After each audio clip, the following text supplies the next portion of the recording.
Every week I get great tweets from my followers. I love hearing from you guys. I didn't know what Twitter was going to do when it first came out. I didn't know what the point of it was since we already had Facebook and so many other social media sites. But I love how easy it is to communicate back and forth with all sorts of people. So I get messages from my fans. I'm sending messages to celebrities I'm a fan of. Everybody has fun. And over the last week, there's been some great comments from many of you. I want to respond to some of them. So the first comes from Sam Blank. He says, where do you get your amazing novelty t-shirts from? Some of the ones you wear on TYT are ace. He's talking about the shirts I think that I wear on TYTU. I don't often wear t-shirts on the main show, unless they tell me, oh, you're hosting tonight, when I'm already in and wearing the t-shirt. I don't know if you guys know that happens, but I don't wear t-shirts on the main show on purpose. I just don't have a choice. But anyway, those t-shirts almost all come from shirt.woot.com. It's one of the Woot sites, so it sells one t-shirt every single day and only for one day. And so I watch pretty much every day and hope to get a t-shirt that I'll like. At this point, I think that it's only fair that shirt.woot sponsor me in some way because I feel like I do so much free advertising for them. But so far, no money, unfortunately. Al Belso, one of the guys that I tweet back and forth with probably more than anyone else, says, is this the project which you mentioned concerning working on the weekend? If so, kudos to you for taking advantage of the studio. Yes, I tweet about secret projects I'm working on all the time, but last week I did tweet about this one. I am here on the weekend filming because there's literally no time during the week to do it.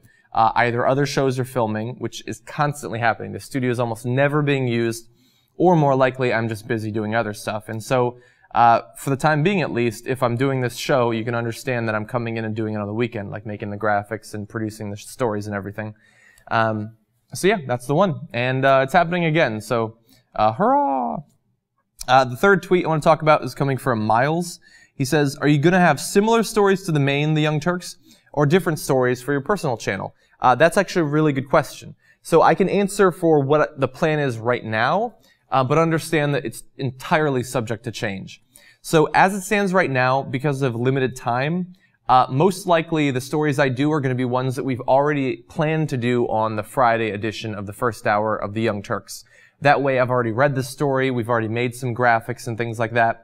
I still need to make, like, you know, the sidebars that you see. I have to make them because we wouldn't use them on Fridays.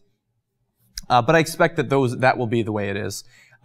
Assuming that the show goes forward, I will probably be supplementing with interesting stories that I'm into. There are definitely subjects that I like way more than Jank or Ben or Michael, and so I'll suggest stories and they'll get shot down. So this is a good place to talk about those. And because of that, I'll be doing mostly political stories since they're stories that were made for the first hour. I do also want to do some of the lighter stories, more second hour type stories. Stuff that doesn't really fit in the first hour but doesn't fit in TYTU. I want to have a place to talk about those. It'll probably end up being this place. Finally, is a quote from Lucas, who works at the Young Turks. We were talking about the drone warfare, the expansion of Chinese drones, by the way. Didn't get to that last week, but it was an interesting story. He says, the more time goes by, the more the future feels like it's going to look like the Matrix, destroyed planet surveilled by killer robots. That actually sounds like that Tom Cruise movie that just came out. And it sounds awesome. I don't want the world to be destroyed, but if it did, robotic apocalypse, I mean, Terminator was pretty sweet, and there's always going to be that resistance, you know, jumping over wrecked cars and stuff like that with laser guns that they made somehow. There are worse ways for the world to end.